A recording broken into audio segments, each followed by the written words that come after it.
Oi, boa tarde a todos que estão nos assistindo. Bem-vindos a mais uma live da ACREF, Associação Nacional das Instituições de Crédito, Financiamento e Investimento. Eu sou Cíntia Falcão, consultora jurídica da ACREF. Vou ter a honra de mediar os debates do 6º Summit Jurídico, que acontece agora. Eu tenho o privilégio de estar nesse evento desde a sua primeira edição, em 2015, e hoje a gente vai contar aqui com um convidado super especial da ACREF, mas antes de falar sobre os nossos temas e sobre os nossos convidados, eu gostaria de deixar aqui alguns lembretes. Esse evento está sendo transmitido pelo Zoom, pelo site oficial no YouTube da ACREF, que é a ACREF Oficial, e vai ficar gravado lá, disponibilizado depois que terminar a nossa live. As perguntas podem ser feitas pelos chats das duas plataformas. Vamos tentar responder todas as perguntas aqui durante o evento, mas as que não forem respondidas, eu peço que vocês encaminhem para o e-mail eventos@acref.org.br, que assim que possível nós vamos dar atendimento a todas elas. E essa live está sendo realizada com apoio dos nossos parceiros e patrocinadores, a B3, Credilink, Serasa Experian e Tecnobank. Obrigada a todos vocês por estarem aqui conosco compartilhando conhecimento há tanto tempo e para que todo mundo possa conhecer um pouco e entender como cada um desses patrocinadores impacta o mercado financeiro, nós vamos assistir rapidamente um vídeo sobre eles. Por favor. Valor. Um conceito que a gente aqui na B3 entende como ninguém, porque para nós os valores expressos em números trazem histórias escritas por pessoas que impulsionam o crescimento do país. Somos a Bolsa de Valores do Brasil, uma empresa feita por pessoas com uma história de solidez e credibilidade. Temos orgulho de fortalecer valores que vão além dos números. B3, a Bolsa de Valores do Brasil. Você já parou para pensar na vastidão e complexidade do universo? De um incalculável número de pessoas e empresas. Este universo existe e chama-se QCred. É o único serviço de tecnologia que conecta a Credilink, reconhecida como a maior e mais atualizada base de dados cadastrais do Brasil, ao IBM I2ANB, que é a mais poderosa ferramenta de análise de vínculos em ambiente gráfico do mundo. O QCred foi desenvolvido para potencializar investigações e evitar fraudes, atendendo empresas que buscam o que há de melhor em tecnologias investigativas para concessão de crédito, cobranças, combate a fraudes e outros crimes. Esta impressionante ferramenta permite acessar integralmente a vasta gama de informações da Credilink. Tudo isso ao alcance da sua empresa, 24 horas por dia. Seja bem-vindo ao fantástico universo QCred. Serasa Experian. Dados para gerar resultados. A gente sabe, o mundo é complexo, com desafios e oportunidades. Você está preparado? Conte com a Serasa Experian, a maior empresa de serviços de informação do país. Fazemos parte da Experian, a maior empresa de serviços de informação do planeta. Com solidez e liderança global, estamos em 39 países, com mais de 16 mil funcionários no mundo, 2.500 só no Brasil. Somos uma das companhias mais inovadoras do mundo, com informações de mais de 1 bilhão de pessoas. Somos líder mundial em informações de marketing e crédito para consumidores e empresas, com 1 bilhão e 700 milhões de relatórios de crédito consultados por ano. Com inovação tecnológica e segurança acima de tudo, temos o maior banco de dados da América Latina, com mais de 6 milhões de consultas realizadas por dia. Somos experts em transformar dados em informação, que ajuda consumidores a prosperar, empresas a fazer as melhores análises e tomar as melhores decisões, instituições financeiras a conceder crédito com menos risco, organizações a prevenir crimes de fraude e de identidade. Nosso propósito? Explorar o poder dos dados para construir uma sociedade mais justa, um futuro melhor e mais igual para todos. Conte com a gente. Serasa Experian. Dados para gerar resultados.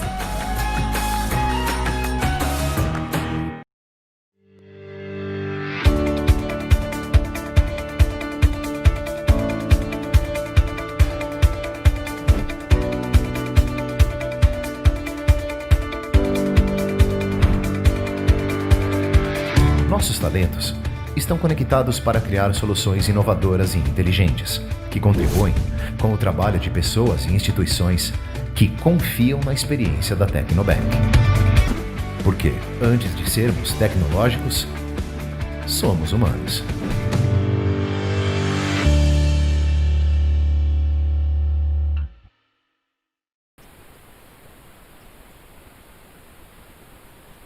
Bom, dados os devidos recados, vamos ao que interessa, né?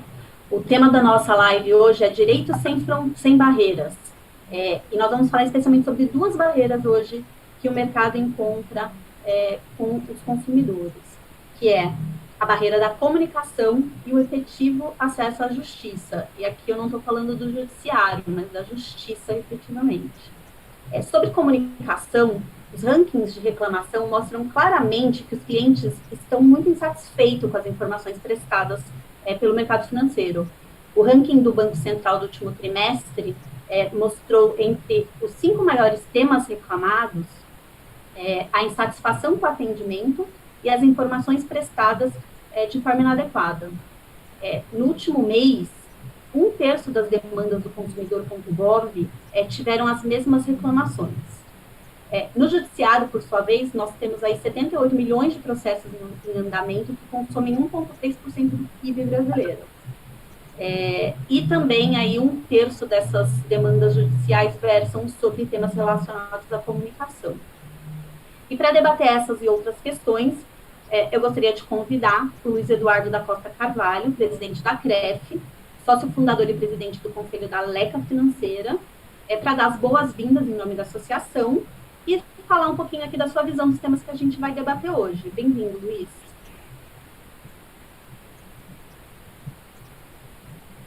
Obrigado, Cíntia. Boa tarde a todos que participam dessa nossa live hoje, tratando o 6º Summit Jurídico.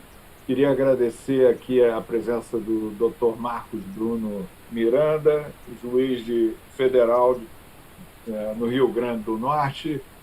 Prazer em tê-lo aqui conosco, Dr. Marco Bruno. Queria agradecer também a presença do Dr. Luciano Tim, advogado, professor emérito, ex-secretário nacional do consumidor, e a Andréia Maia, fundadora do Mediar 360, que também traz a sua participação nesse nosso evento. Para a CREF é um prazer tê-los aqui para um debate sobre temas tão relevantes de interesse do mercado financeiro e dos consumidores de uma forma geral. Queria registrar aqui a presença da Fernanda, intérprete Libras, que pela primeira vez participa de um evento da CREF, e esse propósito de poder integrar, incluir em todos os nossos eventos aqueles que têm alguma deficiência auditiva. Muito obrigado. Vamos agora ao início do nosso evento.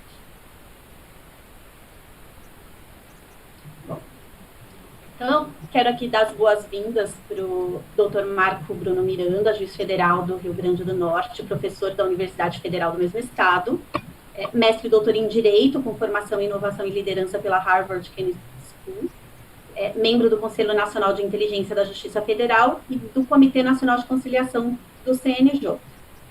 Seja muito bem-vindo, doutor Marco. Obrigado por dividir sua experiência aqui com a gente. Para quem não conhece, o doutor Marco viralizou nos últimos meses aí nas redes sociais com uma inovação no judiciário, no que se diz respeito à comunicação. Então, doutor Marco, se o senhor puder dividir aqui nessa sua fala inicial um pouco com a gente dessa experiência de inovação no judiciário e falar um pouco sobre como isso já ajudou, de alguma forma, a interação do judiciário com a população brasileira. Obrigado. Eu queria inicialmente agradecer pelo honroso convite de participar aqui desse momento com todos vocês. Cumprimento o presidente Luiz Eduardo, a doutora Cíntia, cumprimento a doutora Andréia, o professor Luciano, cumprimento especial também para a querida Fernanda. Também fiquei bastante feliz em ver que o nosso evento aqui teria também interpretação em Libras. E faço um registro, presidente, né, já que vamos discutir aqui atendimento. Eu sei que eu já disse há pouco quando entramos, mas eu acho que desde que essa quarentena começou, eu já devo ter participado de talvez 40, 50 lives, e essa foi disparada mais organizada. Terminei, né, já que vamos falar de reclamação de consumidores, eu na condição de consumidor da live, já que sou palestrante, né, vocês viram que eu não me manifestei porque eu não tinha queixa, né, em relação a nada que era encaminhado, porque não tinha dúvidas. Então, parabéns à organização, parabéns à organização do evento pelo belíssimo trabalho. Bom, esse tema da inovação chegou também à justiça, né? E que nos deixa feliz é que quando, acho que, talvez diferentemente do que se pensava há 4 anos, quando se começou a falar mais intensamente em inovação, pelo menos no mundo jurídico, né? Inovação não é propriamente pensar em tecnologia, é pensar em pessoas. E me parece que a DEF, nesse sentido, assimilou bem, né, esse valor importantíssimo da inovação. No nosso caso, eu tenho, inclusive, começado a desenvolver, até academicamente, aqueles que eu poderia chamar de princípios da inovação judicial, e o princípio fundamental da inovação judicial seria aquele que eu tenho chamado de centralidade no jurisdicionado, ou seja, o que é que eu vou fazer, como é que eu posso melhorar a experiência do jurisdicionado na justiça, como é que ele vai se sentir melhor, como é que ele vai se sentir melhor na justiça, mais confortável, para se compreender melhor, como é que ele vai, né, de alguma forma, como é que ele vai, de alguma forma, ter a sua dignidade reconhecida no momento em que é usuário de um serviço judiciário, né? Vocês, de alguma forma, né, como são instituições financeiras, vocês buscam lucro, né? E aí, nesse sentido, o lucro é um conceito muito diretamente atrelado ao empreendedorismo. Quando se trata da justiça, a gente vai se perguntar, mas por que vocês estão inovando se vocês não buscam lucro, né? E aí eu costumo dizer que existe uma espécie de lucro fictício que a gente busca na justiça, né? Já que nosso objetivo aí é atender, enfim, nossa missão é atender bem o cidadão, ao fim e ao cabo, e aí eu acho que esse é um discurso que pode ser transposto também para vocês, né? O nosso lucro na condição de poder judiciário é simplesmente a felicidade das pessoas, né? É você saber que a pessoa foi tratada com dignidade, que o direito foi efetivado e que, sobretudo, né, aquele é um espaço para a pessoa, sabe, ter a sua humanidade reconhecida, se porventura ela tenha, né, sido, enfim, vítima pela vida, né, de alguma circunstância que lhe reduzisse a algo menor do que ela efetivamente é como ser humano, né? E tem sido uma jornada, doutora Cíntia, muito interessante, né, de tentar, assim, ressignificar um pouco, né, a forma como a justiça se comporta em relação às pessoas, né? Tem uma historinha das minhas filhas, eu tenho 3 filhas, Laura, Isabel e Clara, né? A Laurinha tem 10 anos, Isabel e Clara tem 7. Elas estavam discutindo ano passado, acho que foi ano passado, né, quais seriam os superpoderes favoritos da super-heroína de cada um. E aí a Cacá, que é uma das gêmeas, né, ela disse que escolhia o superpoder da invisibilidade. A Bebel dizia que escolheria o superpoder da força. E eu disse, você, Laurinha, qual é o superpoder que você escolhe? Ela disse, se eu puder escolher, papai, um poder de super-heroína, eu escolheria o superpoder da gentileza, porque eu faria felizes as pessoas más. Eu achei fantástica, né, a sensibilidade da Laurinha, e de certo modo a gente tem tentado se pautar por isso, né? Eu assumi em 2015 a direção do foro aqui da nossa instituição, e na Justiça Federal é importante que se compreenda que a direção do foro representa a gestão plena da instituição no Estado, porque nós não temos tribunais em todos os estados, né? E a partir disso a gente começou a tentar desenvolver aí um papel de melhora, de aprimoramento, né, da gestão, né? Teve uma frase que impactou, de certo modo, o staff da administração no início, porque eu disse, a partir de hoje a JFRN é um shopping. Se você estiver olhando para o lado, se tiver alguma coisa diferente, pode mudar, porque a gente tem condições, e vai sair mais barato, eu provo, a gente tem condições de oferecer o melhor serviço à população, né? E acho que é papel também do Estado que a pessoa se sinta o mais confortável possível, né? E aí a gente, enfim, tomou algumas medidas no sentido de aprimoramento da gestão, mas, de fato, né, parte da inovação empreendida dizia respeito, por exemplo, à comunicação. Então, a primeira providência, vamos arrancar todos os papéis das paredes, né? Aí criamos o projeto JFRN Digital. Nosso prédio é todo high-tech, é todo sinalizado com telas, etc. Um vídeo na entrada, tiramos também um portentoso painel de vidro que havia na entrada, então tudo é eletrônico. Criamos um sistema para gerenciar a informação nos 6 municípios do estado em que temos fóruns, né?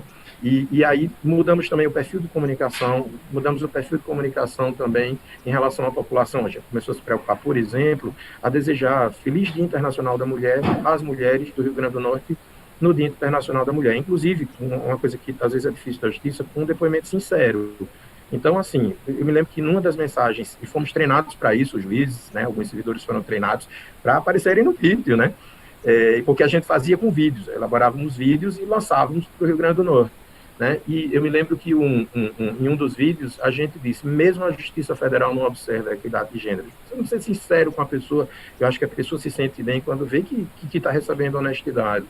Né? E aos poucos a gente foi percebendo uma mudança do nosso design visual. Em 2017 a gente instalou aqui um laboratório de inovação, e aí aquilo que talvez pudesse ser chamado antes de criatividade virou uma inovação propriamente dita, no sentido de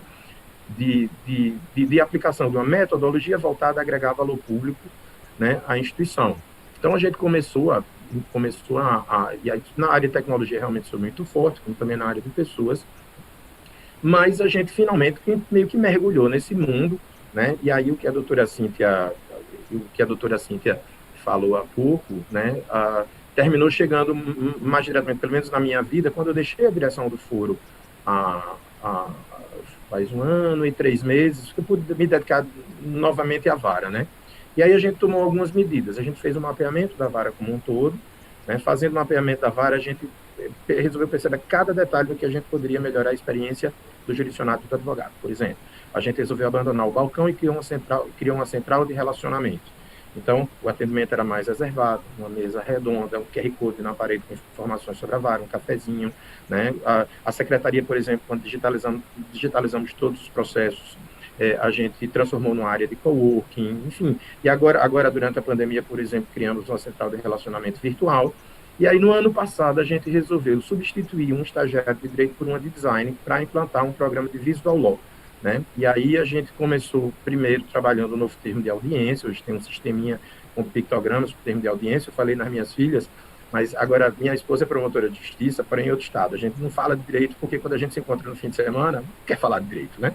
Mas aí, como ela estava em casa durante a pandemia, eu fiz aqui uma audiência em casa e depois mostrei o termo de audiência. Ela disse que bonitinho o termo de audiência, mas o que são essas figurinhas aí? Aí a Bebel, né, uma das gêmeas de 7 anos, veio e disse, são pictogramas. Mamãe, você não sabe o que é isso? Né? Aí eu disse, minha filha, você conhece isso? Ela disse, conheço da aula de robótica, mamãe. Então foi interessante porque a Bebel conseguiu se comunicar com um termo de audiência melhor do que a própria mãe, que é promotora de justiça, né? A partir de então, a gente se aprofundou um pouco nisso e, mais recentemente, como disse a doutora Cíntia, nós criamos aí um mandado de citação e intimação da penhora em visual law, né? Fizemos um mapeamento, de certo modo, uma imersão e ideação com os nossos oficiais de justiça. A gente resolveu detectar quais eram as dúvidas mais frequentes de quem recebia um mandado dessa natureza. Fizemos um mapeamento e aí estruturamos o mandado. Não sei se eu tenho condições de projetar um mandado. Posso projetar se for o caso. Eu estou até com ele aberto. Enfim, mas fizemos o mandado, né? Aí o mandado também tem os pictogramas e na estrutura do documento nós prestigiamos locais mais visíveis com as informações mais relevantes, aquelas que causam mais angústia às pessoas que recebem o mandado. E ao lado tinha um QR Code, né? No que o QR Code dá acesso a um videozinho de 4 minutos, já que a gente já foi treinado também para fazer vídeos, em que eu explico cada detalhe do mandado, né? Para evitar um pouco a angústia da pessoa quando recebe esse documento. Normalmente essa pessoa está recebendo documento, minha vara fiscal, quando está devendo imposto. Né? Então eu estou normalmente comunicando ali uma penhora, um bem de propriedade, uma conta bancária, quer dizer, é um momento realmente muito desagradável para a pessoa, e o danado é que eu não sei o que é que a pessoa está vivenciando naquele momento. Vamos supor, às vezes a pessoa está doente durante a pandemia, imagina que a pessoa está com Covid e recebe um mandado, pronto, sua conta bancária está bloqueada. Então, qual é o meu propósito? Né? Ainda que eu esteja cumprindo a lei, que pelo menos eu torne aquele momento mais leve, mais humano, né? E nesse sentido, e a gente tem percebido isso, a gente termina atraindo uma colaboração maior, né, dessa pessoa, tanto com o juízo quanto com a própria Fazenda Nacional. Eu acho que quando as pessoas são tratadas com dignidade, né, elas também despertam né, mais intensamente para suas próprias responsabilidades. Eu acho que, né, para os 10 minutinhos iniciais, acho que era isso, né, e aí eu fico à disposição para o momento das perguntas. Muito obrigado. Obrigada, doutor Marco. Acho que uma palavra da moda, mas que cabe muito aqui, é empatia, né? É uma questão de ter empatia com o cliente, com o consumidor, com a população em geral, para que seja mais bem feito e melhor entendido. É muito bom. E, bom, eu quero convidar aqui agora, então, o Dr. Luciano Tim. Bem-vindo novamente, obrigada por aceitar nosso convite. Dr. Luciano é mestre e doutor em Direito pela Universidade Federal do Rio Grande do Sul, tem pós-doutorado pela Universidade da Califórnia, em Berkeley, é ex-secretário nacional do consumidor e atualmente lidera a equipe da Carvalho, Machado e Tim Advogados na área de solução de disputas e leciona na Fundação Getúlio Vargas, em São Paulo. Dr. Luciano, na sua abertura, se você pudesse falar um pouco para a gente sobre esse novo consumidor aí de serviços de produtos que já vem evoluindo há alguns anos, mas agora na pandemia, mais do que nunca, mudou a sua necessidade. E quais são as suas expectativas, as frustrações e quais os caminhos que precisam ser trilhados para harmonizar as questões relacionadas a consumidor e fornecedor no mercado? Boa tarde, Cíntia. Boa tarde, senhor Luiz Eduardo, em nome dos quais eu cumprimento todas as pessoas que nos assistem. Uma saudação ao Dr. Marco Bruno, Dr. André, que são colegas aqui de painel. Bom, agradeço então a gentileza do convite e vou começar pela segunda pergunta, que talvez seja mais fácil. O caminho para o Brasil, ele é de nós começarmos a internacionalização do nosso direito do consumidor. Nós temos um direito do consumidor ainda voltado para o século XX e que ainda, escrevi recentemente sobre isso, que ainda é muito dogmático e que ainda vive muito das virtudes do Código de Defesa do Consumidor, que fez 30 anos, né? Então, acho que estamos louvando muito o nosso passado, que é bonito, esquecendo do que aconteceu nos últimos 10 anos. Né? E o que aconteceu nos últimos 10 anos, aí falando em termos de ONU, OCDE, é de trabalhar com o direito do consumidor como um ramo do direito econômico. E como tal, ele é o outro lado da moeda do direito concorrencial. Então, isso é importante porque a Lei de Liberdade Econômica deixa isso também muito claro, né? Direito do consumidor é uma intervenção no mercado e, como intervenção no mercado, é regulação, tem que ter impacto regulatório. Por exemplo, durante a pandemia, há aqueles que queriam que a Senacom tabelasse preço de álcool em gel, máscara. Por sorte, isso não foi feito e o mercado se ajustou e hoje ninguém mais fala em aumento abusivo. Enfim, se a gente tivesse tabelado naquele momento, que seria um abuso regulatório, se não tivesse análise de impacto regulatório, possivelmente iam estar sem máscara, sem álcool em gel, porque em toda a história econômica brasileira a gente sabe que tabelamento não deu certo. E a razão é muito simples. O governo não sabe o preço e o custo, e quando ele tabela, ele tem o risco de tabelar errado. Para baixo, e aí falta produto na estante, ou ele tabela para cima e estabelece um cartel, né? Um cartel institucionalizado. Então, toda a experiência foi assim. Então, a experiência de desregulação foi muito importante desde do governo Fernando Henrique, né? Com altos e baixos no meio do caminho, que nos gerou ali eu brinco, uma pandemia. Até nem talvez devesse usar a expressão pandemia porque ela é grave, né? Mas teve uma epidemia regulatória ali entre 2012 e 2015 que fez com que o nosso PIB tenha caído 7%. A gente esquece, né? A gente esquece que o PIB do Brasil caiu 7% em 2 anos por erros regulatórios. Nem vou entrar no tema da corrupção, enfim, que seria uma questão outra, que houve, a meu juízo. Trabalhei com o ministro Sérgio Moro, sou defensor da Lava Jato, mas acho que ela avançou muito. Mas, enfim, isso é um outro tema. Houve muitos erros regulatórios ali que provocaram em vários setores, energia, enfim, uma queda do PIB significativa que a gente ainda não tinha recuperado quando veio essa pandemia e, portanto, o Brasil foi pego numa situação muito difícil comparado a outros países. Bom, então, a tendência é trabalhar com harmonização, com padrões internacionais. O Brasil já pediu adesão às normativas da OCDE em matéria do consumidor, então os nossos juízes, os nossos consumeristas, os professores de direito vão ter que adequar os seus manuais de sala de aula para começar a trabalhar com regulação econômica, né? Análise de impacto regulatório, economia comportamental, que a gente já usou na Senacom ano passado no tema dos recalls, né, como fazer com que as pessoas atendam, os consumidores, os recalls. Então é toda uma área de economia comportamental ali. E proteção do consumidor na era digital. É outra bandeira da OCDE, que a gente também veio fazendo na Senacom ao longo do ano passado. Houve até, por exemplo, uma condenação do Facebook, que é pública e notória, eu posso falar, por justamente extração de consentimento, vamos dizer assim, mas por obtenção do consentimento de forma abusiva, né, para compartilhamento de dados. Então, essa é a tendência aí, né? Acho que assim, a defesa do consumidor está muito voltada ao século XX, a indústrias até ultrapassadas, né? Como, enfim, bom, não vou dizer ultrapassadas, mas indústrias que se consolidaram ao longo do século XX, e agora nós temos indústrias novas, como acontece no capitalismo, né? A nova indústria chamada 4.0 é da revolução digital, né? Que traz várias rupturas em indústrias tradicionais, como dos bancos, seguro, enfim.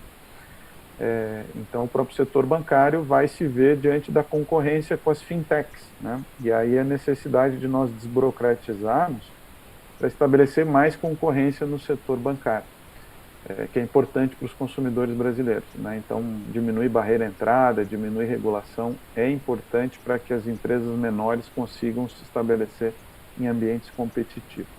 Bom, cadastro positivo, estou vendo ali a Serasa ali, então o cadastro positivo é algo que também vai ser bastante positivo aí para os consumidores terem um ranking do seu crédito também mais robusto, né, e que pode dinamizar a economia. A gente não tem como crescer sem crédito, isso desde toda a história. Bom, aí depois, a tua primeira pergunta, que era mais difícil, me repete, por favor? Quais são as expectativas lembrei, com relação ao novo consumidor? Lembrei. Bom, o mundo vinha, então, a revolução digital, ela vinha já num ritmo importante, mas a pandemia antecipou 5 anos do que aconteceria lá na frente, né? Então, o que a gente percebeu no comportamento dos consumidores, inclusive nas plataformas de reclamação, porque aí a gente consegue ter dado, né? A gente não tem ainda o dado bruto, que é assim, o quanto que migrou para a internet, mas assim, é intuitivo que, porque as pessoas tiveram que respeitar regras de distanciamento, restaurantes foram para o mundo online, as compras, supermercados, bens essenciais foram para a internet também, e tem dados interessantes, quer dizer, um coeficiente muito grande de consumidores tiveram a sua primeira experiência com o comércio eletrônico agora, movidos pela necessidade. No fundo, o ser humano ele consegue coisas incríveis quando ele é pressionado pelas contingências, né, pelas situações. Então, na ausência de poder caminhar, enfim, e transitar, as pessoas migraram forçadamente para a internet, e muitas, inclusive, reconheceram e verificaram que funciona bem. Esse próprio evento aqui nosso, possivelmente ele aconteceria presencialmente, mas as pessoas começam a ver que funciona, no fim, né? As pessoas vão se habituando, e eu dou aula numa pós-graduação, eu estava até provocando os alunos que quem mais agora vai querer aula presencial, é um mestrado, gente de todo o Brasil tendo que pegar avião, gastando combustível, poluição, custo, tempo. Então, muita coisa que as pessoas vivenciaram por necessidade, provavelmente audiências, por exemplo, né? Eu tenho visto o pessoal, agora que eu comecei a voltar a conversar com o pessoal do escritório, muita audiência online, os juízes trabalhistas até resistem mais, não sei porquê, então o pessoal da área trabalhista diz que os juízes suspenderam, e no fim vai gerar um baita problema lá na frente, para a Justiça do Trabalho, essa atitude, enfim, mais conservadora, mas eu tenho visto arbitragens, mediação, o pessoal que é mais, o próprio Dr. Marco aí deu alguns exemplos de modernização da justiça, né? E creio que isso vem para ficar, porque também quando a gente se der conta que funciona, mediação online, na própria plataforma do consumidor.gov.br, quem tinha usado já, e o que nós verificamos é que houve um aumento de 30% do uso da plataforma, porque o saque das empresas ficou deprimido, né? Porque pelo distanciamento, pelas restrições. Então, no fundo, o consumidor.gov.br prestou um excelente serviço de contato de empresas. Os bancos usaram o Gov, inclusive, para renegociar os contratos. Valores importantes de renegociação foram feitos pelo Gov, tudo online. Então, agora, então, os maiores desafios aí aparecem, claro, tem setores que foram muito sacrificados pela essa crise sanitária, como turismo e aviação, mas que a gente não pode atribuir ao comércio eletrônico por uma situação sanitária. Mas a gente percebe sim um desafio das empresas de comércio eletrônico, as plataformas, os marketplaces. Os Correios, que para mim tinha que ser privatizado, aliás, uma greve dos Correios na pandemia, para mim, é o certificado de privatização, né? Assim, amanhã deveriam estar privatizados. Deveriam, né, fazer greve em pandemia, sendo que as pessoas têm que ficar em casa, é no limite da irresponsabilidade, né? Mas tomara que privatizem logo. Eu não tenho nenhuma, são campeões de reclamação nos PROCONs, são campeões agora de reclamação na plataforma do consumidor.gov. Então, monopólio não dá certo, né? A gente sabe em teoria econômica que a melhor coisa que tem é a concorrência. Então, ou privatiza ou não precisa nem privatizar, só deixa concorrer, né? Deixa essa empresa estatal concorrer com outras para ver se ela presta um serviço melhor para nós, né, consumidores. Então, mas o fato é que, apesar da ineficiência dos Correios em prestar um bom serviço, também não estava preparado, e a gente tem que entender, e as empresas de comércio eletrônico também explodiu 40% o número de reclamações. Então, isso é um sinal de que a gente vai ter que começar a olhar, sim, até mesmo, quem sabe, regulação desse setor. Porque não é mais um setor de jovens idealistas na Califórnia que largaram a faculdade para abrir uma empresa num quintal, né? São grandes plataformas que faturam bilhões, que transacionam dados das pessoas e que agora talvez tenham que, na Senacom a gente criou inclusive um código de autorregulação do setor para coibir a pirataria na internet. Então, eu paro por aqui para não exagerar a participação e dar tempo para que os demais colegas participem. Obrigado mais uma vez. Muito obrigada, foram ótimas colocações. Acho que a gente vai ter um tempo aí para explorar um pouco mais essas questões. Bom, e aqui fechando a nossa grade de painelistas, apresenta a Andréia Maia, fundadora da Mediar 360, uma plataforma inteligente de resolução de disputas. Ela é vice-presidente de mediação do Centro Brasileiro de Mediação e Arbitragem, colaboradora da Clover Mediation Blog, coautora do e-book online Dispute Resolution, da seufuturo.com, conselheira fiscal da B2F. Andréia, bem-vinda, obrigada por ter aceitado aqui o meu convite. E assim, eu queria retomar um pouquinho a questão da minha fala inicial e até um pouco que o Dr. Marco e o Luciano falaram aqui, com a quantidade de demandas que são levadas para o judiciário atualmente, né? Além da demora e do custo que isso gera, as decisões nem sempre são sinônimo de justiça, né? Então, hoje a gente tem um acesso ao judiciário muito grande, mas nem sempre a gente entregue à justiça para quem demanda. Então, assim, com isso, o uso da plataforma online para resolver conflitos tem ganhado aí um grande espaço, o próprio consumidor.gov, através do governo, mas tem diversas outras plataformas privadas, como a Mediar 360. Eu queria que você contasse um pouquinho aqui para a gente como que funciona esse tipo de plataforma, como isso funciona fora do Brasil, que já é bastante utilizado para a mediação de conflitos, e como esse formato pode ajudar aqui a desafogar o judiciário brasileiro. Obrigada, Cíntia. Dr. Luiz Eduardo, pelo convite da CREF para estar aqui. Eu estou muito feliz, fiquei muito feliz com o convite. É um prazer estar aqui do lado também do Luciano Tim, Dr. Marco Bruno, conhecer esse trabalho que eu não conhecia, incrível. E é interessante porque eu estou ouvindo aqui vocês falarem, minha cabeça está viajando assim positivamente numa série de coisas que eu venho vivenciando aí na minha trajetória. Eu sou advogada de formação, justamente de banco, né? Vim do mercado financeiro. Trabalhei bastante tempo como advogada de banco e em algum momento eu conheci a mediação. Para mim fez todo sentido, fiquei encantada com esse método de resolução de conflitos, eu não conhecia. E na prática eu já estou há 10 anos trabalhando com isso e cada vez mais eu vejo como uma forma positiva mesmo e muito eficiente de chegar a algumas soluções. Só que eu não via assim, a mediação crescer, eu penso, né, sempre, poxa, é uma coisa que funciona tão bem, quando as pessoas conhecem, elas acham que faz tanto sentido, por que não cresce, as pessoas não estão comprando tanto a ideia? Então, eu, assim, na minha visão, acho que falta assim, realmente essa comunicação com o mercado, as pessoas conhecerem essas experiências, conhecer o que deu certo lá fora, conhecer o que a gente tem aqui.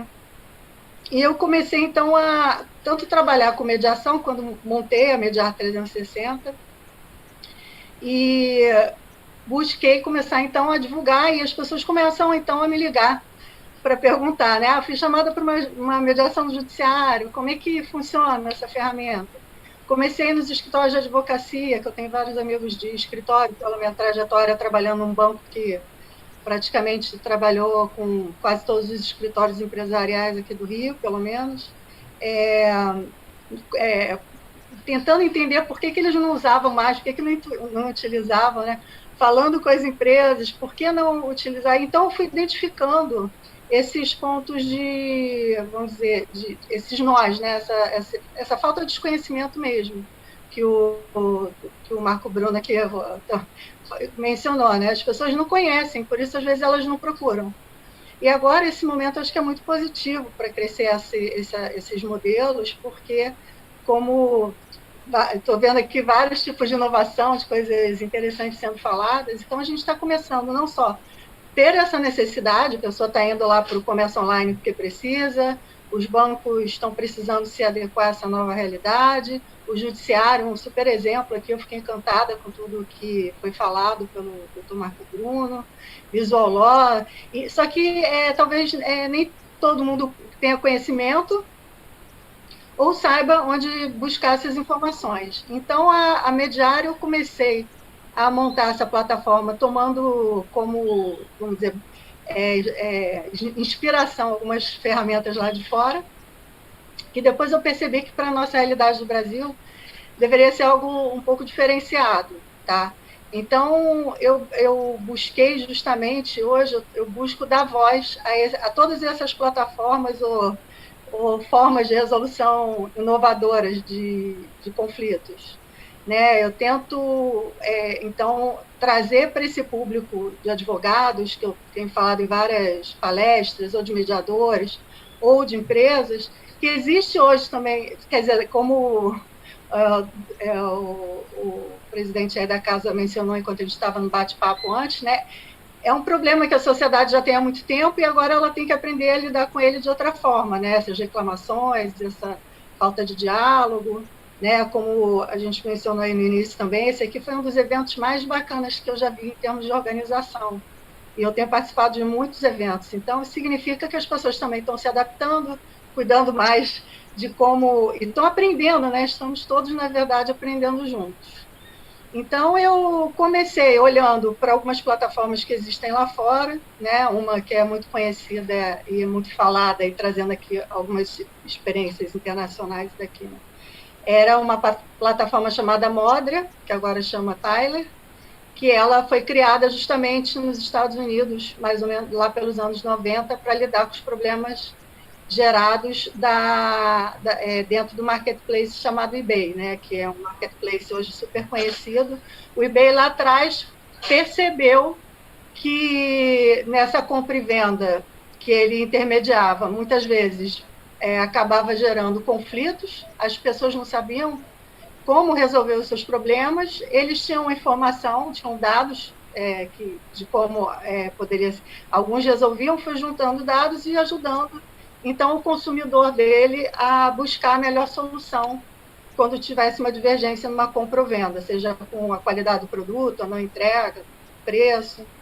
E eles, então, começaram oferecendo uma forma de educar mesmo o consumidor a negociar. Então, eu falo que a gente tem uma escadinha, né, antes de chegar ao judiciário, que a gente devia percorrer. Então, ajudava essas pessoas a buscarem negociar, através de perguntas: você já tentou isso? Você já tentou aquilo? Você já falou com outra parte? Então, as pessoas passaram a negociar melhor, elas mesmas, dentro da plataforma eBay. A segunda escadinha, não deu certo aquela negociação direta, entra um mediador numa sala virtual. E aí eles passam, então, a experimentar o mediador no ambiente online, porque a gente está falando de eBay, volume de negócios e ticket médio baixo, né, na maioria dos casos para dessas disputas. Então, em alguns casos, nem faria sentido abrir um processo, e mesmo a mediação poderia ser cara. Então, o eBay passou a subsidiar uma parte dessa mediação. Então, vamos dizer que fosse $30 por mediação, $15 o eBay pagava, outra parte era dividida entre o vendedor e o comprador para buscar uma solução. Isso foi crescendo e ainda tem o terceiro degrau da escada, que seria uma solução que o eBay sugeriria se as partes não conseguissem construir a delas via essa sala virtual. E hoje essa plataforma do eBay ela ajuda consumidores, partes ali que fizeram algum tipo de negociação, a chegar a uma solução consensual passa por essa plataforma, 60 milhões de casos por ano. E 80% desses casos são resolvidos de forma consensual pelos próprios pessoas que estão vivenciando aquela divergência. Só 20% viram processo. Então, quando eu fui, em 2016, até chamada para fazer um projeto para Rio 2016, isso aí foi uma jornada para mim, tudo que vem acontecendo, né? Então, quando eu fui chamada para fazer um projeto na Rio 2016, nós buscamos, então, fazer um desenho, que a gente chama de desenho de resolução de disputas, entender quem eram aquelas pessoas que estariam nos jogos. Nós nos focamos justamente em volume e baixos valores, que era a venda de produto licenciado pela Rio 2016 e venda de ingressos. E, então, identificamos o que causava divergência em outros grandes eventos e tentamos prevenir dentro do que era todo aquele projeto da Rio 2016. E aí vem um lado muito legal, que foi a primeira vez lá que eu escutei essa história da experiência do consumidor. Eu não conhecia jornada do consumidor, eu passei a me ligar nessa informação. E era muito importante para as Olimpíadas, em cada lugar que ela passa, deixar o legado de alguma coisa positiva. Uma das coisas que eles buscaram deixar de positivo aqui, sabendo, né, o alto grau aí da judicialização, é um canal diferente para as partes tentarem resolver as suas divergências. E com isso, na época, a gente fez até uma parceria com o consumidor.gov, tá? E as pessoas não sabem achar aquele canal, não sabem como funciona, elas não sabem. E aí elas correm logo primeira porta do judiciário. Eu falo muito hoje que a gente tem muitas portas, tem muitas possibilidades de resolver um conflito. Só que, então, eu comecei a tentar organizar isso, né? Eu vou no meu cliente, eu entendo qual é o tipo de disputa, o tipo de pessoa que está envolvida, e junto com ele eu identifico quais os melhores canais para buscar uma solução consensual ou identificar quando é necessário para o judiciário. Então, a gente tem uma fase de diagnóstico e depois joga ou por uma mediação, ou é melhor você usar o consumidor.gov, ou é melhor você... ajuda as pessoas, então, a identificar dentro dessa gama de canais que vem surgindo a melhor opção, porque nós temos hoje no Brasil também já a nossa história, né? Então a gente tem, por exemplo, plataformas como uma nova chamada Sem Processo, em que o advogado pode acessar, criar uma petição, já encaminhar para a empresa, sem precisar ainda entrar com a judicialização? Muita gente não conhece, né? Então, o nosso modelo hoje, eu falo que eu tenho ouvido tanto falar de exponencial, né? É preparar o mediador para esse mundo mais exponencial, as empresas e os escritórios de advocacia para demandar menos no judiciário, e para o judiciário quando essa for a parte adequada, porque o que a gente percebe hoje é todo mundo desaguando lá, né? E aí eu fico, até hoje, cada vez que eu vejo os números, eu fico impactada, né? O Luciano, ele deu uma palestra lá no CBMA, ano passado, que eu estou até hoje com aquele número na cabeça, Luciano, que 90 bi o governo gasta no judiciário e 45 com a educação, né, Luciano? O governo não, né? O contribuinte. A sociedade. Agora, você imagina que a gente gasta o dobro para resolver disputa do que a gente gasta educando as pessoas a se comunicarem, a todos esses novos skills que foram falados aqui, de você criar empatia, de você entender com quem você está falando para oferecer o melhor canal de comunicação, para você humanizar aquele problema que as pessoas estão sofrendo. Cada um sabe dessa dor. A gente está, né, nessa hora da pandemia, realmente, você tem uma conta bloqueada, você pede seu emprego, aí você não consegue pagar a escola do seu filho. Como é que você cria soluções que ajudem a sociedade como um todo? Então, nós estamos buscando criar essas soluções e as pessoas conhecerem mais, né? A ideia aqui do intérprete de Libras foi uma coisa que eu achei super bacana, ainda não tinha visto, e isso me leva a fortalecer a minha ideia também que, nesse formato, você cria mais inclusão.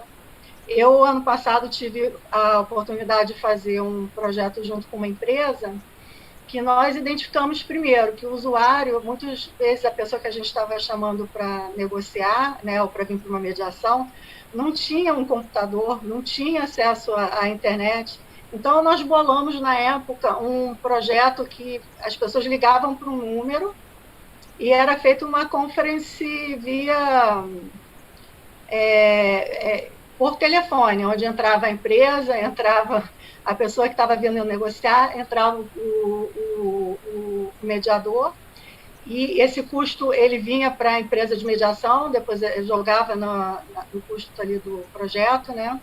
Então, nós possibilitamos, né, nós buscamos entender quem era aquela pessoa que estava vindo negociar, e descobrimos isso, né? Então, não existe uma fórmula para todo mundo.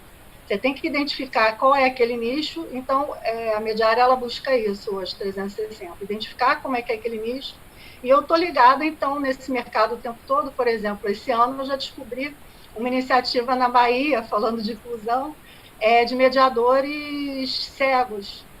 Eu fico pensando que se eu conhecesse essa iniciativa lá atrás, teria sido incrível, porque eu incluiria dentro desse projeto que era todo feito por telefone, essas pessoas que já estão treinadas para fazer esse tipo de mediação. Então, eu fico dentro dessa gama de possibilidades hoje que eu conheço, porque eu acabei indo visitar e conhecer essas iniciativas do mundo inteiro. Graças a Deus, eu também tive essa oportunidade. Eu fiz parte da IBA, né, que é a International Bar Association, por isso fui conhecer a Câmara da Itália, fui conhecer a Inglaterra, dos Estados Unidos, Israel, porque falaram que era muito moderno na época. Eu me meti no avião num carnaval desse, fui lá entender como que eles estavam se estruturando no sentido de levar essa tecnologia para essas plataformas. Fico acompanhando essas tendências, né? A gente está vendo aí na Europa agora já uma legislação para que as empresas de e-commerce ofereçam esses canais, que faria sentido, onde o problema surgiu, você ter o canal para resolver, né? Então, e agora já é uma tendência que não seja dentro da plataforma da compra e venda, seja fora, porque cria mais independência, essa independência necessária para ajudar na gestão, né? Então, eu vou construindo com as pessoas essas soluções. E aí o meu diferencial é justamente que eu apresento, por exemplo, um consumidor.gov, eu mostro, né, eu tento mostrar para o Brasil iniciativas como essa de usar o Visual Law dentro do judiciário. Pode dar certo, né? Mesmo mostrar, gente, pode dar certo, eles fizeram, as pessoas estão usando, está sendo melhor. Isso aí.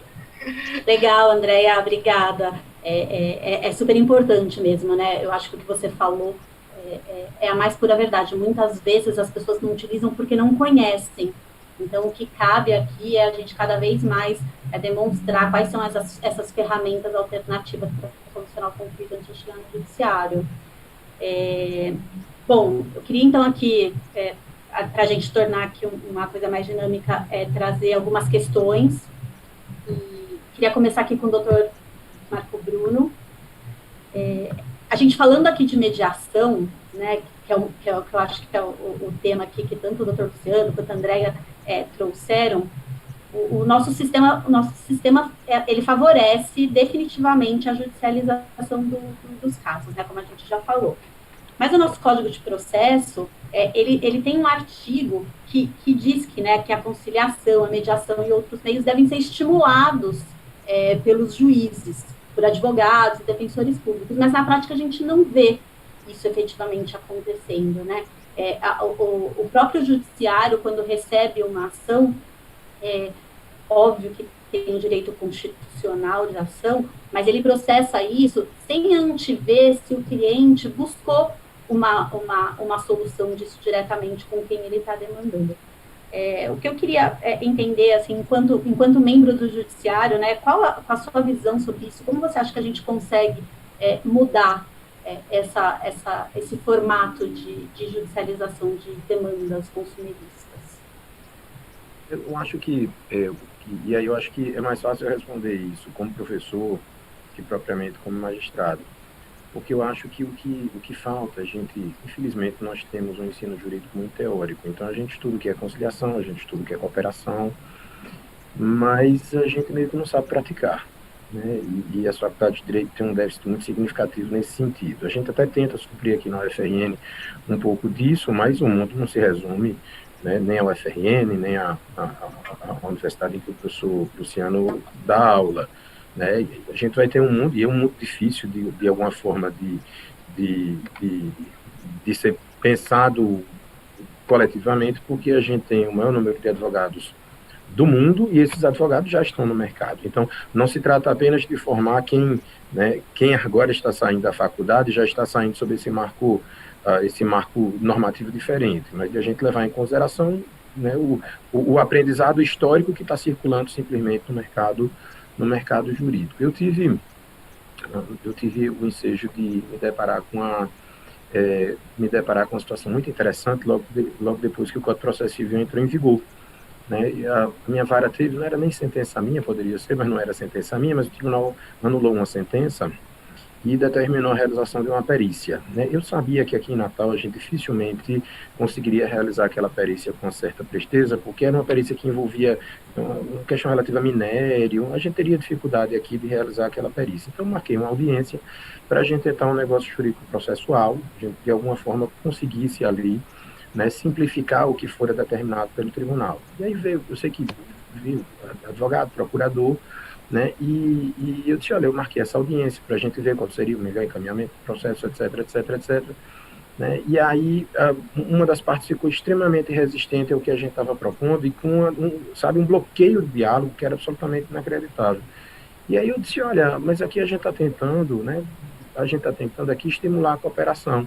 Né, e aí eu recebi a seguinte resposta, eu disse, excelência, mas eu coopero se eu quiser. Eu disse, não, a senhora não coopera se quiser, porque agora isso é um dever estabelecido no Código. Mas o que é difícil é que eu também não vou, me apropriar de uma arma, apontar na cabeça do advogado, do procurador e da procuradora e determinar que coopere. Quer dizer, isso, na verdade, uma coisa é você compreender do ponto de vista teórico que é cooperar, né? E aí você estaria, do ponto de vista da formação do indivíduo, você estaria no plano do ser.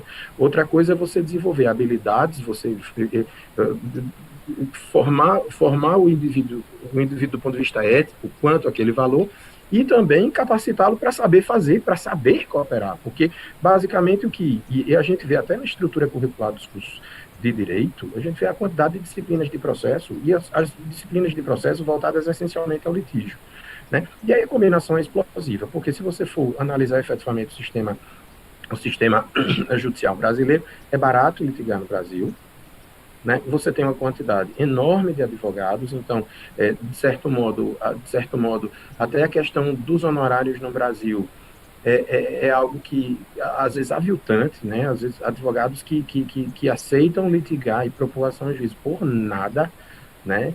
E aí você vai ter, querendo ou não, uma amplitude de acesso à justiça do ponto de vista formal no Brasil, que é muito, muito grande. No Brasil, você não tem limitação para ingressar em juízos. Eu me digo, por exemplo, pela realidade da Justiça Federal.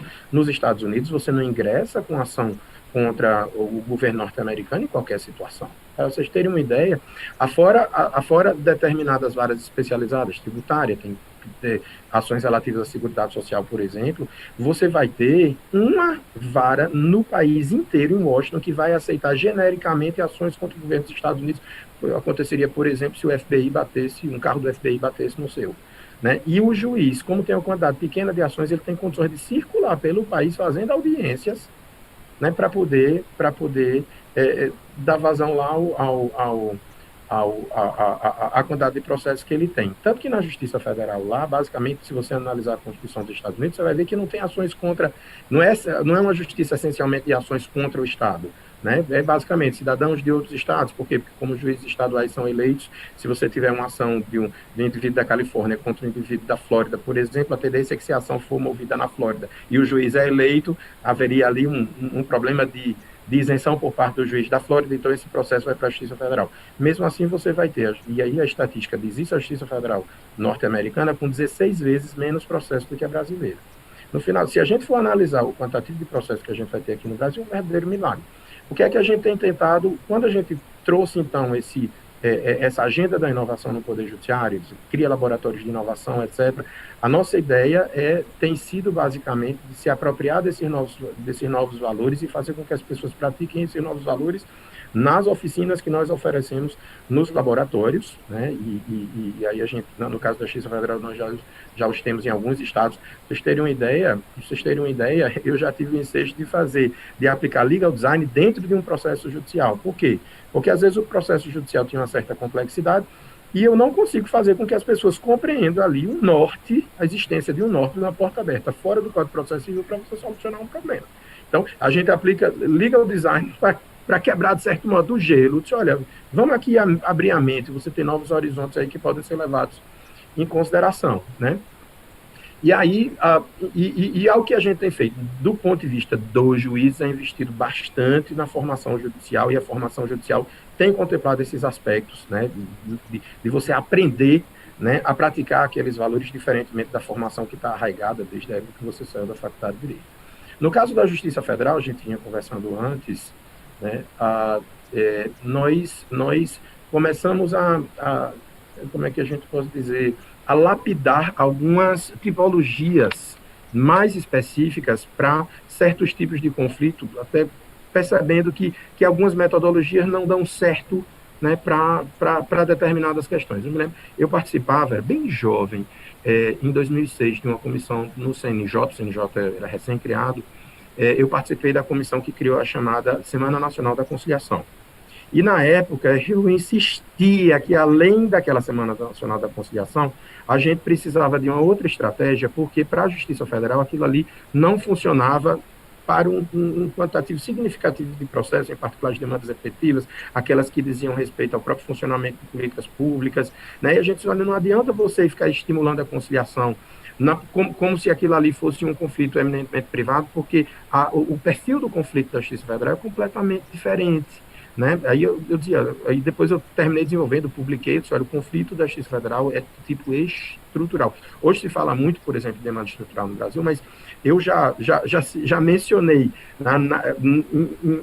em trabalhos acadêmicos essa terminologia como estrutural, como conflito tipo da Justiça Federal, até já há mais tempo, né? E aí, para esse tipo de conflito, não adianta você aplicar uma metodologia genérica. Então, por isso, a gente terminou criando uma metodologia de prevenção de litígios, né? E aí, a gente teve a alegria de começar a desenvolver isso aqui em Natal, em 2015, né? Criamos aqui um centro de inteligência, com toda uma metodologia voltada justamente à prevenção de litígios, à gestão de demandas repetitivas, e isso envolve também algumas técnicas de mediação interinstitucional, mas é diferente da mediação.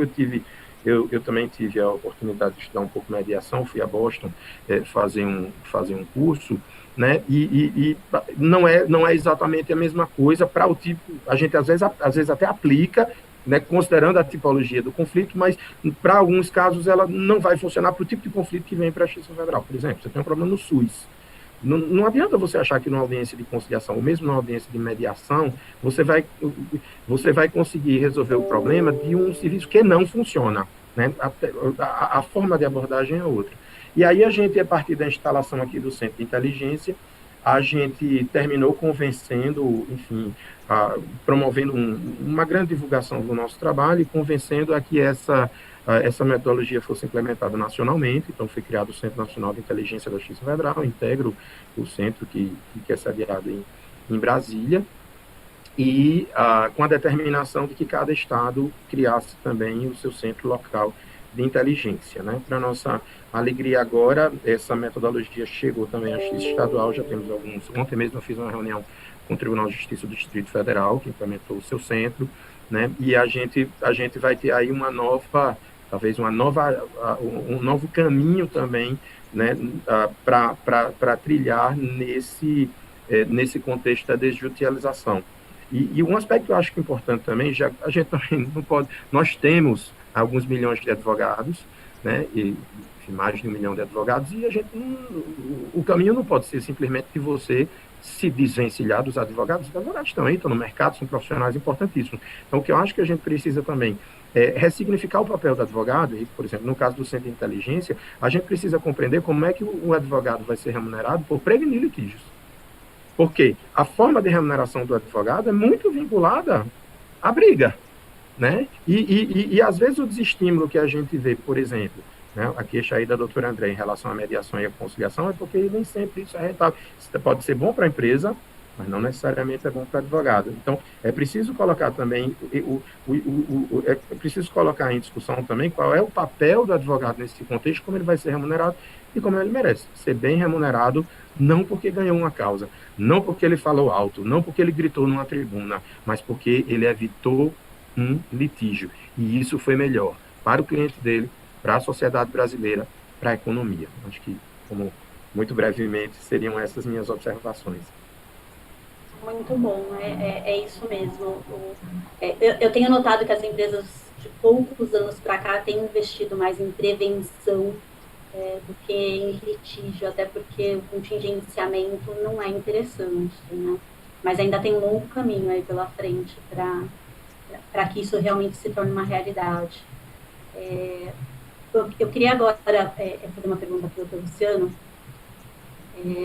com relação a essa questão da digitalização que a gente está vivendo, né?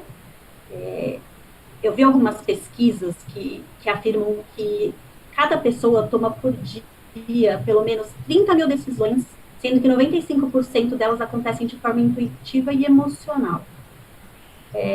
Com o uso da tecnologia agora, mais do que nunca, qual a sua opinião sobre o estabelecimento de vínculo afetivo entre o fornecedor de serviço, de produto, com o consumidor, principalmente para evitar a demanda, para que aquele consumidor possa, de alguma forma, se sentir vinculado emocionalmente a uma instituição e tentar resolver de uma forma, através de uma mediação, uma forma administrativa, levar para o judiciário a demanda?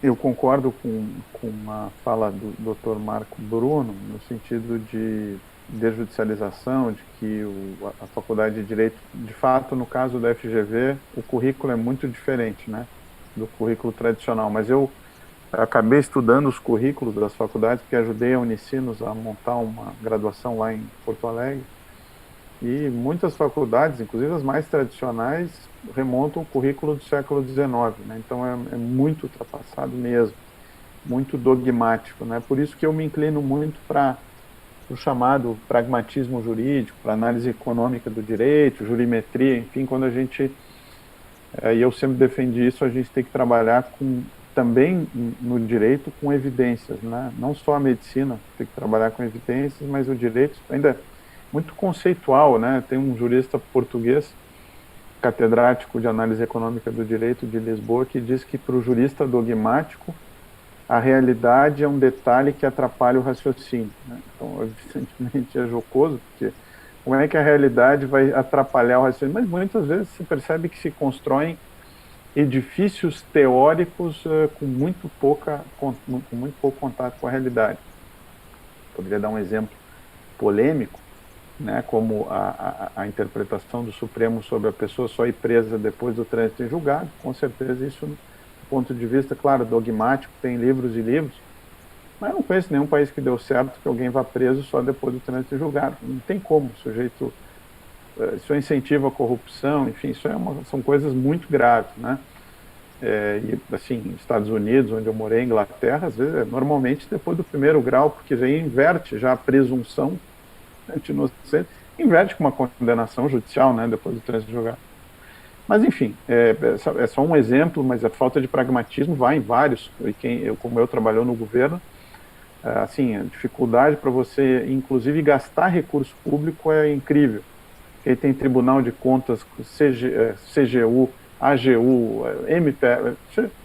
Tem até um colega que trabalhou no Ministério da Justiça, que agora está na iniciativa privada, Daniel Goldman, escreveu um artigo sobre o apagão das canetas, né? No Brasil, é mais fácil não fazer do que fazer.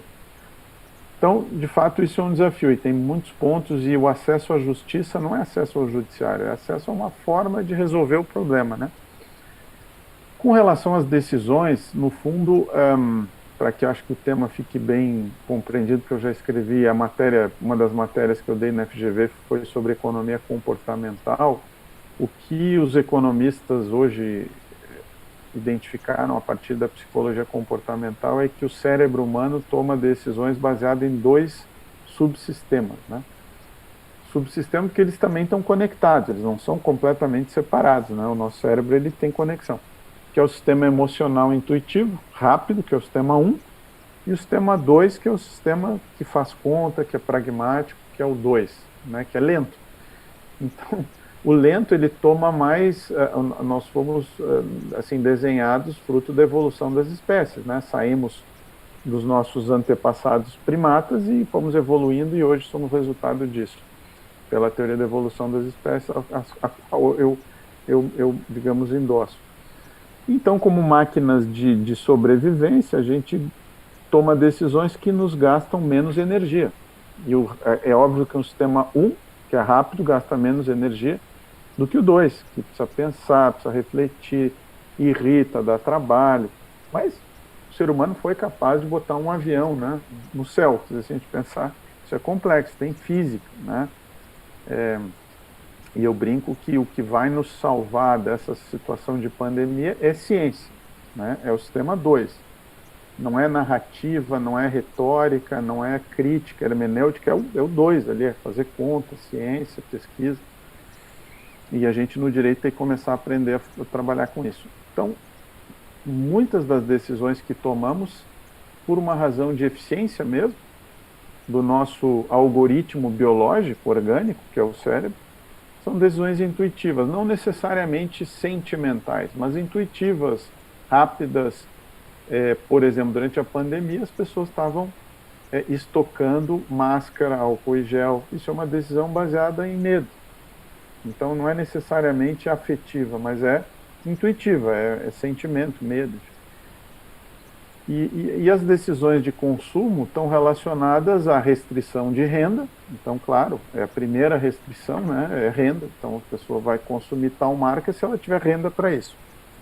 Claro que as marcas tentam criar diferenciais que vão estimular o nosso sistema 1. Não, se eu comprar essa bolsa, se eu comprar isso aqui, eu vou, né, estar em um grupo seleto de pessoas, né? E as marcas, e assim que funciona o capitalismo, né? Livre iniciativa, as pessoas, enfim, as empresas fazem o seu marketing e tal. E eu não sei se o marketing ele evoca muito a tomada de decisão baseada no sistema 1. Por mais que as empresas dizem que querem dar informação para que a tomada de decisão, marketing publicidade é sistema 1. É para convencer as pessoas a tomar decisões de consumo identificados com marca, qualidade, grupo social. Hoje tem muito do tribalismo, né, moral, então que seja do meu grupo, que seja uma empresa alinhada com o que eu penso, né? Então hoje tem muito isso. Claro que isso traz até, pelo que eu venho lendo de neurociência, riscos à democracia, esse exagerado tribalismo moral, né? Então, se o cara não pensa que nem eu, ele é um problema e eu tenho que destruí-lo, digamos assim, até em rede social, né? Isso, enfim, uma série de riscos aí. Mas as empresas têm que nadar nesse cenário, elas têm que hoje, não basta vender água, né? Tem que ter um statement. Eu confesso que eu acho isso um pouco exagerado, né? Eu não quero saber se a empresa, eu não quero que a Apple, no fundo, sendo muito transparente, eu não quero saber eu quero que a Apple me dê um telefone que funciona. Não quero saber se ela é, mas isso sou eu, e eu não sou o padrão hoje, né? Essa geração mais nova, eu vejo para os meus alunos, tem que ter um statement, né? Então você tem que dizer aquilo que veio ao mundo. E isso é uma realidade que as empresas vão ter que lidar hoje. Então, a gente percebe que bancos digitais atraem determinados segmentos, os mais jovens, os mais descolados, né? E alguns bancos tentam agora se reinventar também, querendo virar startups.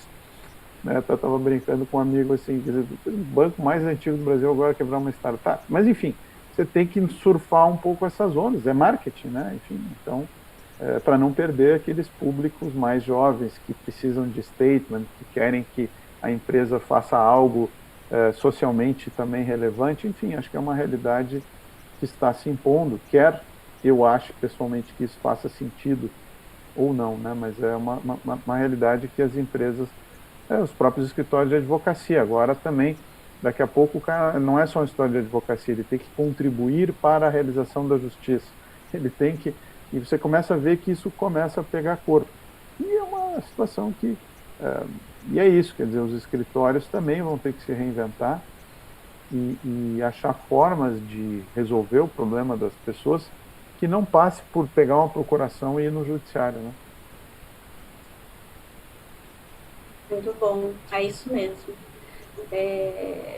Continuando aqui no tema de mediação, Andréa, uma coisa que para mim não é clara, e eu tenho certeza que para grande parte das pessoas que estão assistindo aqui, qual a diferença, se é que existe, entre as plataformas de mediação, de conciliação públicas e as privadas, né? Porque hoje a gente tem aí o consumidor.gov, tem a plataforma de mediação do próprio CNJ, que pode ser utilizado, e tem as privadas aí que vem surgindo a cada dia novas plataformas e oferta para o mercado.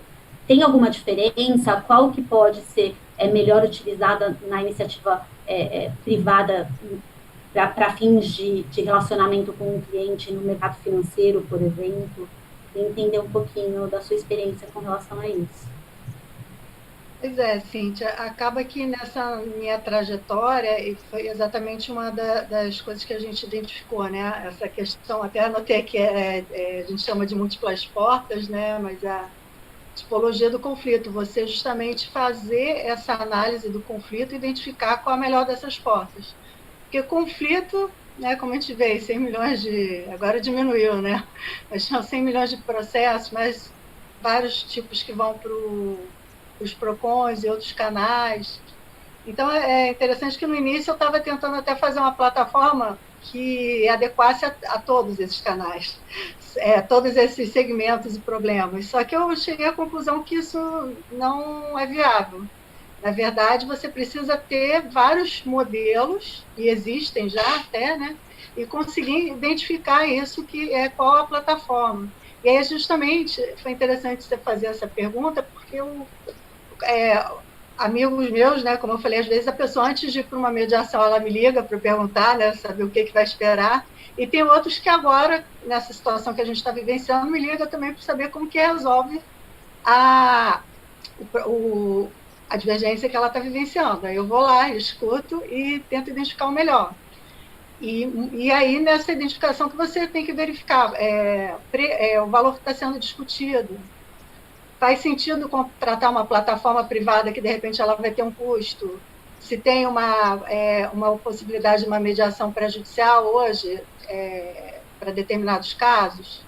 Faz sentido, se é um advogado procurando, qual a plataforma que inclui o advogado?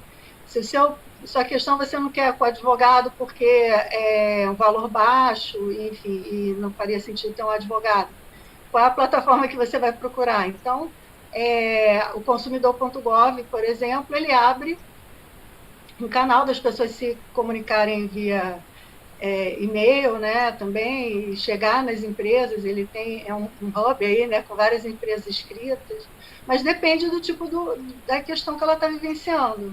E aí a gente bate num outro problema, né, até achei interessante aí a fala do Luciano da Apple, né, que ele fala que ele quer o celular dele que ligue, né, não importa exatamente como que isso vai acontecer, qual o propósito da Apple. Mas na mediação eu escuto um pouco do inverso, né? A pessoa fala, quer dizer, o inverso do que ele está falando, que o mercado está começando a pedir agora, né?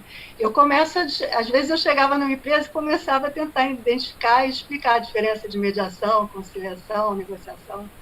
E aí eles vêm com essa pergunta, eles falam, quero resolver meu problema, se vai ser mediação, se vai ser negociação.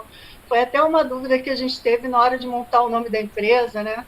A gente está até repensando esse nome agora, porque você realmente tem essas diferenciações, né? Então, tem plataformas hoje que estão mais focadas nessa conciliação, ou seja, oferecem algumas sugestões, coisa que o mediador não faz, né? O mediador, ele ajuda as partes a conversarem para construir uma solução. Mas tem casos, por exemplo, um caso que a gente vê muito usando conciliação, né? Problemas com passagem aérea ou com desvio de bagagem. Às vezes, nesse caso, pode ser melhor uma conciliação. Você não vai ficar discutindo ou entrando tanto nas questões emocionais.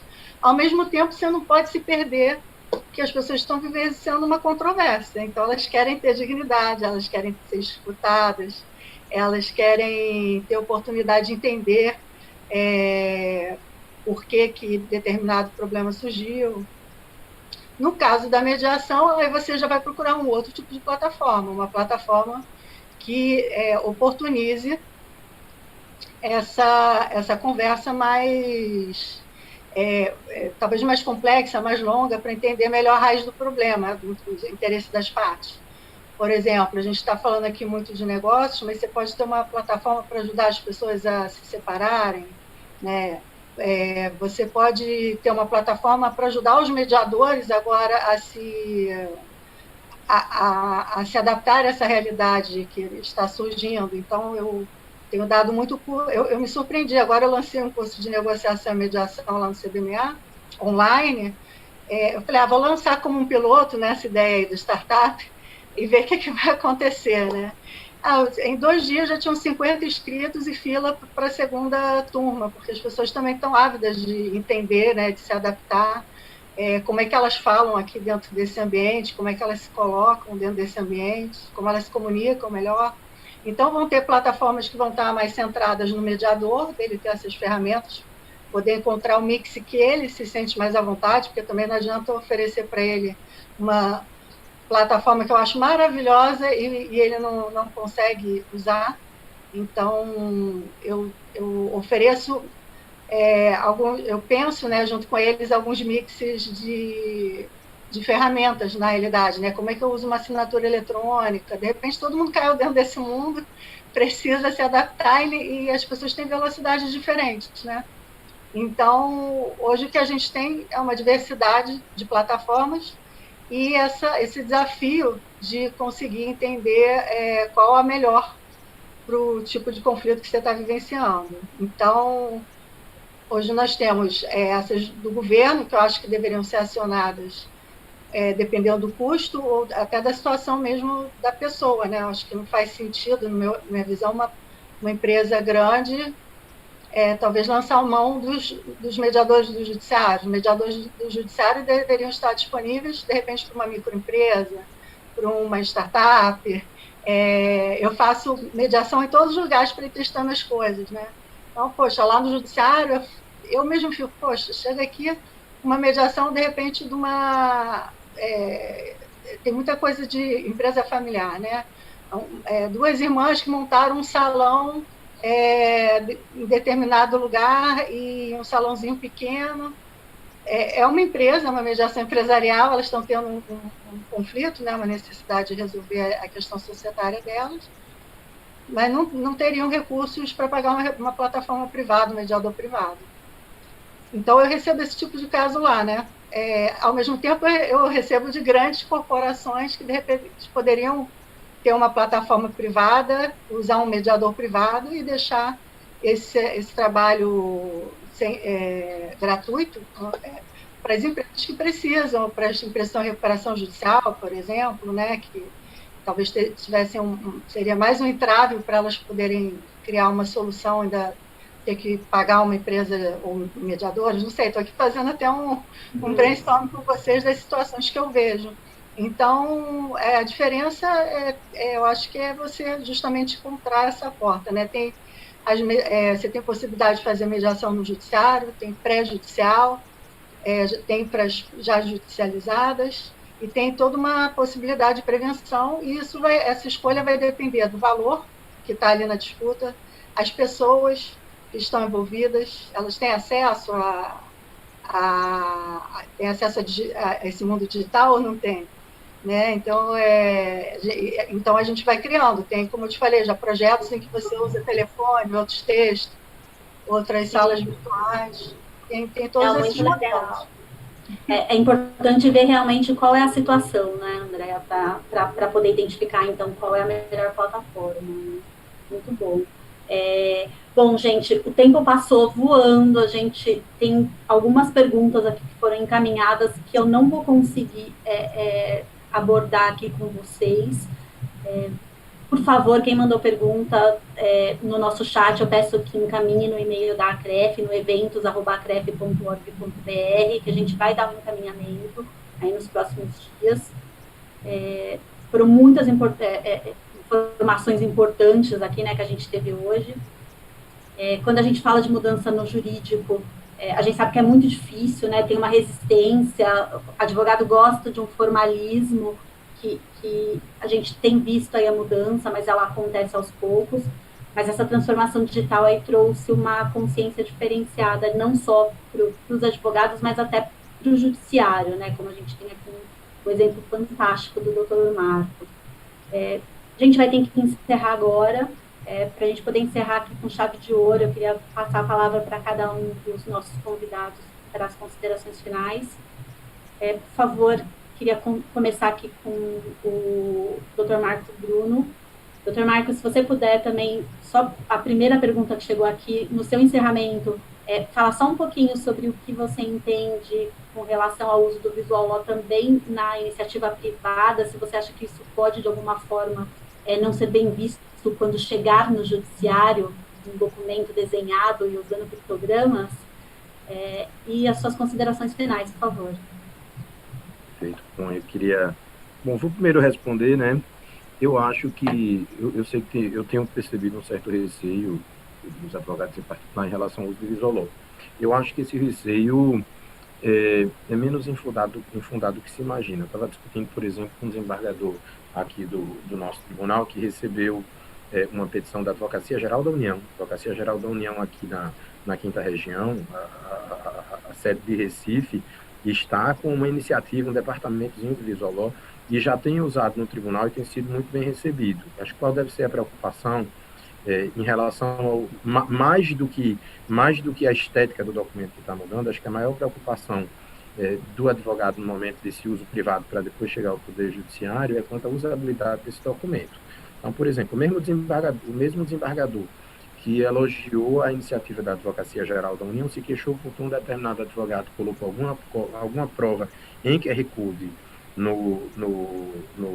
na petição que lhe apresentou, e o acesso ao arquivo se dava mediante a necessidade de se baixar um aplicativo novo no celular do desembargador. Aí o desembargador disse, olha, vou baixar um novo aplicativo, está me dando trabalho. Então, assim, é bom lembrar que Visual Law não é estética, né? Você usa Visual Law para simplificar a vida das pessoas. Então, se você está simplificando a vida das pessoas, eu acho muito difícil que, por mais talvez tradicional que seja o Poder Judiciário, que haja propriamente problema. Se alguém, né, ainda está em fase de laboratório, né, usando o Visual Law talvez numa perspectiva futura, colocando em teste para ver como a coisa é assimilada, basta ser discreto, né? Porque ao fim e ao cabo, se você coloca, por exemplo, um infográfico simplificado na sua petição em preto e branco, não deixa de ser Visual Law. Se você está usando, de repente, uma linha do tempo na sua petição, não deixa de ser Visual Law. Nem o desembargador vai achar ruim uma linha do tempo numa petição, né? Ou será que o desembargador vai preferir ler 25 páginas do que ler uma linha do tempo? Claro que o desembargador vai preferir a linha do tempo. Digo mais, né? Por exemplo, no caso do uso forense do Visual Law, tem um específico uso forense em que o Visual Law deve ser muito prestigiado, que é na entrega de memoriais. Por quê? Porque se você faz um memorial para entregar um juiz a um desembargador e esse memorial tiver 20 páginas, tenha certeza, ele está dizendo que leu, mas ele não leu. Ele já tem a petição. Então, se você quer reforçar algum ponto, faça em página e meia. Às vezes você não vai conseguir fazer isso em página e meia. Então, use Visual Law, né? Use lá. Capriche nessa estratégia. É bom lembrar que esse documento não vai para os autos, se o medo é esse, né? Então, eu acho que talvez se tenha criado um mito, um receio, um medo, né, em torno disso, né, que meio que não se justifica. Então, acho que fica aí a observação.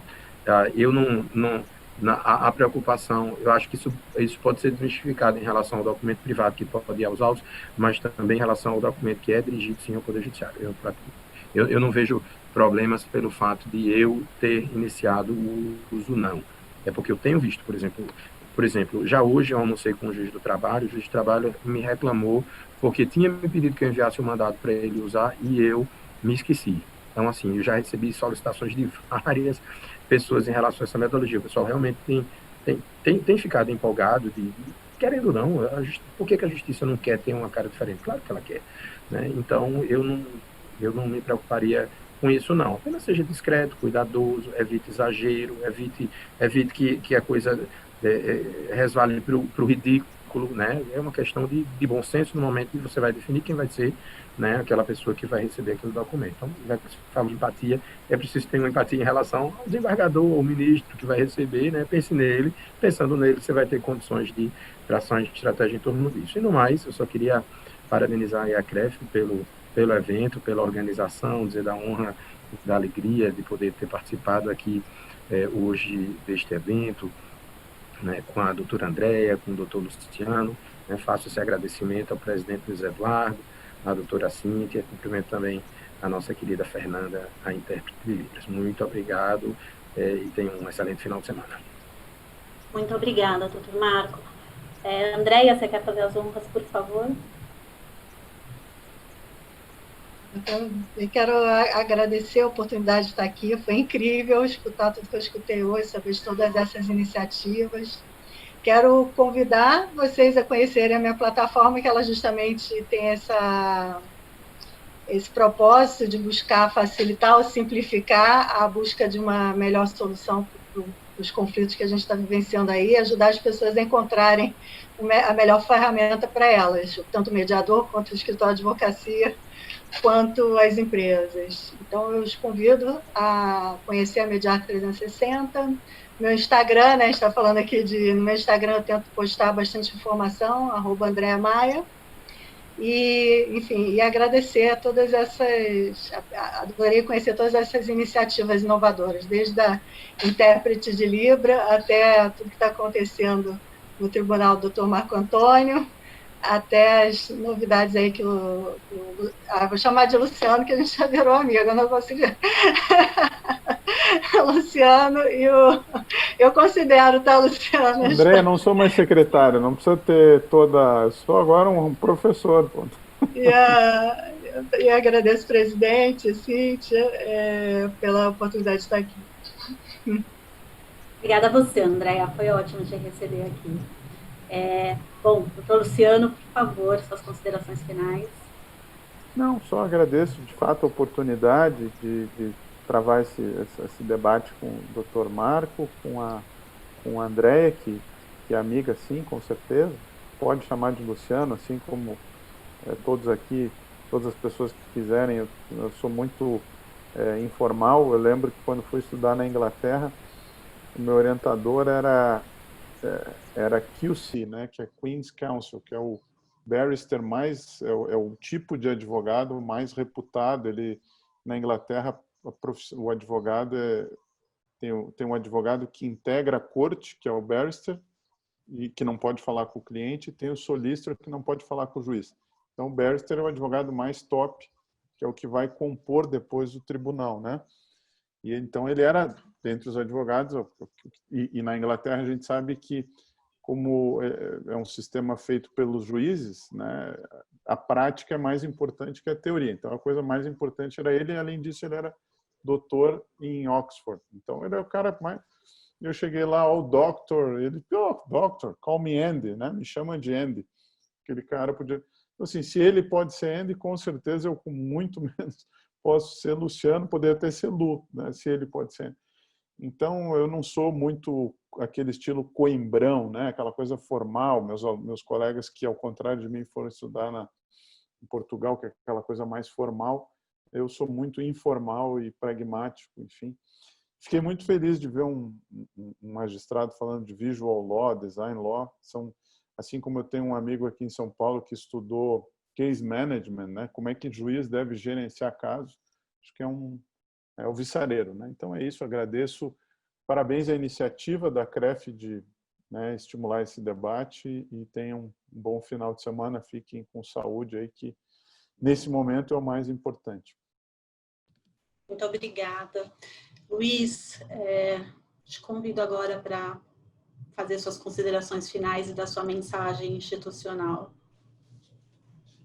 Eu passei aqui um tempo prestando muita atenção, porque hoje aprendi muito, com muito interesse, as questões realmente, como o Luciano falou, conhecer um magistrado com uma mente aberta, e mais do que a mente aberta, com uma atuação moderna, me deixa com muita esperança que a gente venha a contaminar toda a justiça brasileira com esse espírito que o doutor Marco Bruno trouxe aqui para nós.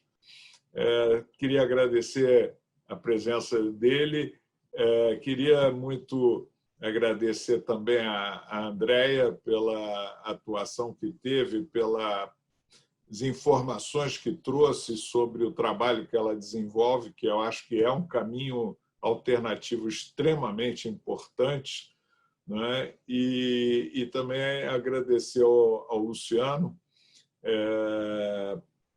pelas contribuições e a sua fala, e muito me agrada ouvir o pensamento que foi aqui transmitido, porque mostra um momento diferente, muito próprio a tudo aquilo que a gente está vivendo por conta dessa pandemia, e trazendo oportunidades para o mercado financeiro, para os associados da CREF, todos aqueles que estão participando dessa live, em termos de direito sem barreiras, né? Que eu acho que é o tema que trouxe hoje todos vocês a esse debate. Muito obrigado, Cíntia, e até a próxima. Obrigada, Luiz.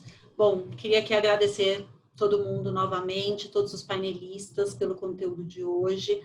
Queria agradecer toda a equipe da CREF que se mobilizou para transformar essa live aqui em realidade. Agradecer nossos patrocinadores, a B3, a Credilink, a Serasa e a Tecnobank, por nos auxiliar e a compartilhar esse conhecimento. Sigam nossa página no LinkedIn, na CREF, nossa página no Facebook e o nosso canal no YouTube para acompanhar todas as lives que estão acontecendo aí nos últimos tempos. Até a próxima. Obrigada. Tchau.